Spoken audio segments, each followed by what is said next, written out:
آج مجھے بات کرنی ہے آئینہ گھر کے بارے میں۔ آپ سب دوستوں کو علم ہے کہ میں ایک میگزین پین سلپس میگزین کے نام سے ہفتہ وار شائع کرتا ہوں، تو اس سلسلے میں معیاری اردو اور پنجابی ادب کی تلاش میں رہتا ہوں۔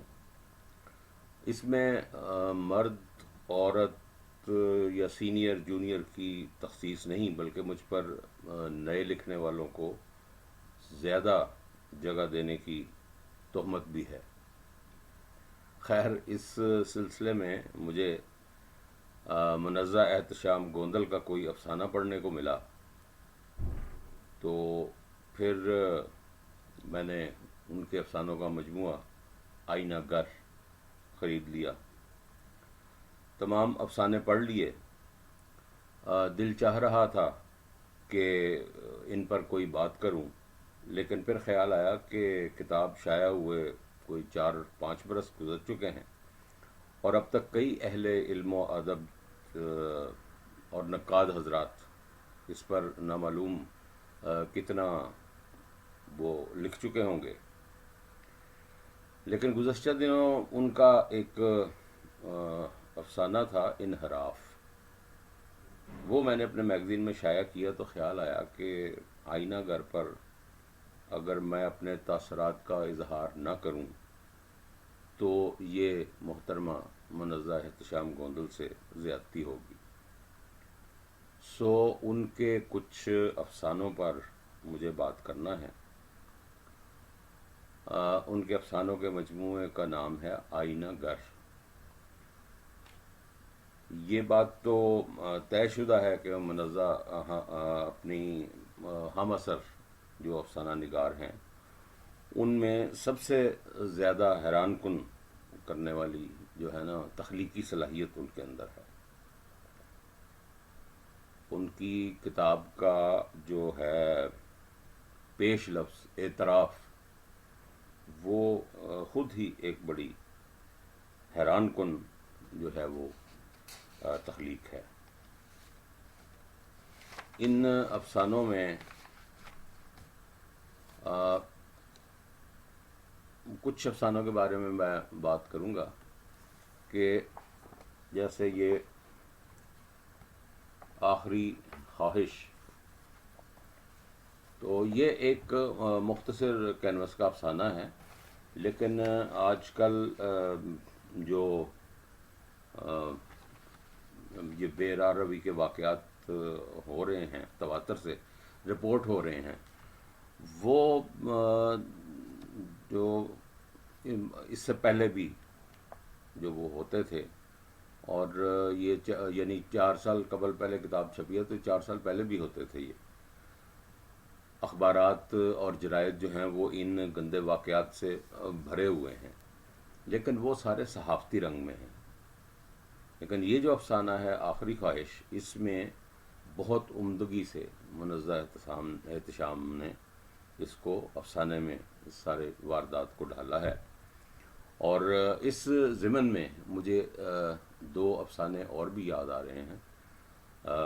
ایک بہت ہی معروف اور عمدہ افسانہ نگار ہیں محترمہ فارحہ ارشد، ان کے افسانے ننگے ہاتھ اور 2.5 گز کمبل کا خدا، یہ مجھے اس آخری خواہش کے حوالے سے بھی یاد آ گیا۔ اور پھر ان کا افسانہ ہے اوڈ کالونی، منزہ کا مختصر افسانہ ہے، جس میں معاشرے کے جو ہیں موجود جنسی اور معاشی رویے ان کو زیر بحث لایا گیا ہے۔ آئینہ گر، اس افسانے کو کتاب کا عنوان جو ہے وہ بنایا گیا ہے، اور میرا خیال ہے کہ ٹھیک طریقے سے انہوں نے اس کو بنایا ہے۔ افسانہ جو ہے وہ شروع ہی اس فکرے سے ہوتا ہے کہ ہستی اور نیستی کے سارے اسرار چھوٹے چھوٹے لمحوں کی کوکھ سے پھوٹتے ہیں، لمحے جو کہ آتے رہتے ہیں مگر کم کم آتے ہیں، کہ جن کے بطن سے حقیقی خوشیوں اور لذتوں کے سرچشموں کو جنم لینا ہوتا ہے۔ مرد اور عورت کے درمیان محبت کے تعلق اور جسم کی توڑ پھوڑ کے موضوع پر یہ ایک عمدہ افسانہ ہے۔ اسی طرح غلام بنت غلام، یہ پرشکو جو حویلیاں ہیں جن کو دیکھ کر عام انسان پر ہیبت طاری ہو جاتی ہے، ان کی اندر کی غلاظت اس افسانے میں نہایت خوبی سے بیان کی گئی ہے۔ 3 افسانے ہیں، حسن گراں، کمرے سے کمرے تک اور سیملے کپڑے۔ یہ تینوں افسانے جو ہیں نا، ان میں مختلف مناظر جو ہیں وہ ہمارے سامنے پیش ہوتے ہیں، اور یہ مناظر جو ہیں یہ آپس میں جڑ کر ایک جو ہے وحدت وہ بناتے ہیں اور ایک مونتاج بناتے ہیں۔ حبس گراں جو ہے اس میں ہم دیکھتے ہیں کہ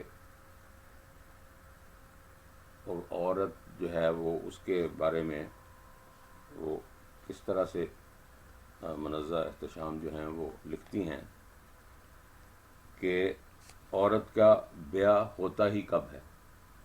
بیاہ تو ملوں، زمینوں، کوٹھیوں، کاروں، عہدوں کا ہوتا ہے، یا پھر دنیا کو دکھانے کے لیے، یعنی ایک معزز طرز کا مجرا دکھانے کے لیے پرفیکٹ حسینہ ڈھونڈی جاتی ہے جو ساتھ چلتی ہوئی حور لگے، چاہے پہلو میں لنگور ہی کیوں نہ ہو۔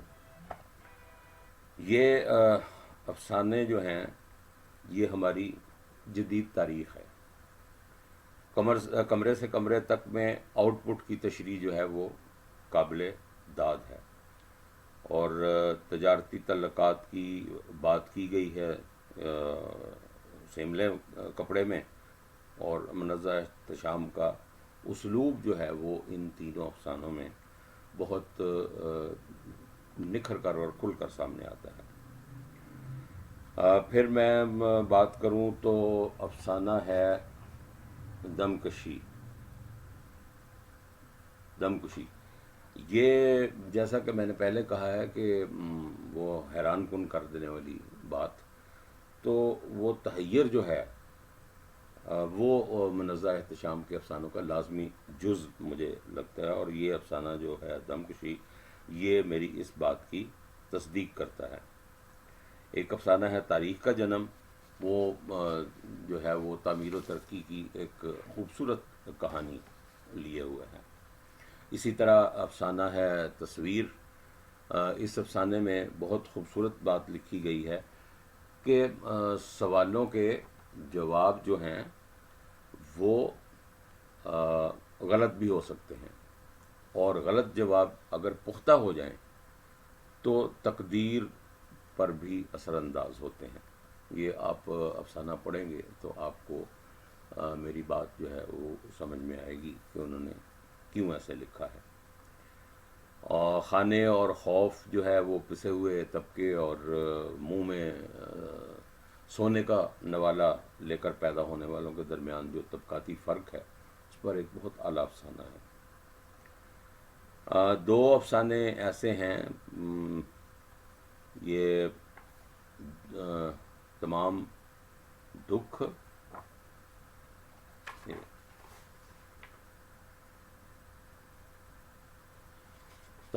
ہے، اور ایک افسانہ ہے یہ دنیا 4 دن کی۔ میرے خیال میں یہ دونوں افسانے جو ہے نا یہ کسی بڑے مضمون کا موضوع ہیں۔ وجود افسانہ جو ہے اس میں انہوں نے کالم نگار کے حوالے سے بات کی ہے، لیکن میں سمجھتا ہوں کہ کالم نگار کا حوالہ جو ہے وہ اس میں ضروری نہیں تھا، اس کا نام جو ہے وہ دینا۔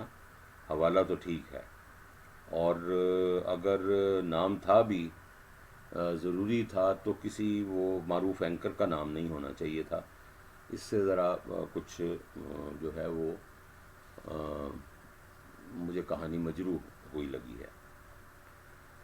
یہ زمیں چپ ہے، زمانہ نہ جانے کہاں سے کہاں تک چلا گیا، لیکن ہمارے معاشرے میں اب بھی بیٹی کی پیدائش خوشی کی بجائے خوف اور اندیشے کا جنم ہوتی ہے۔ یہ افسانہ اسی درد انگیز منفی سوچ کے بارے میں لکھا گیا ہے۔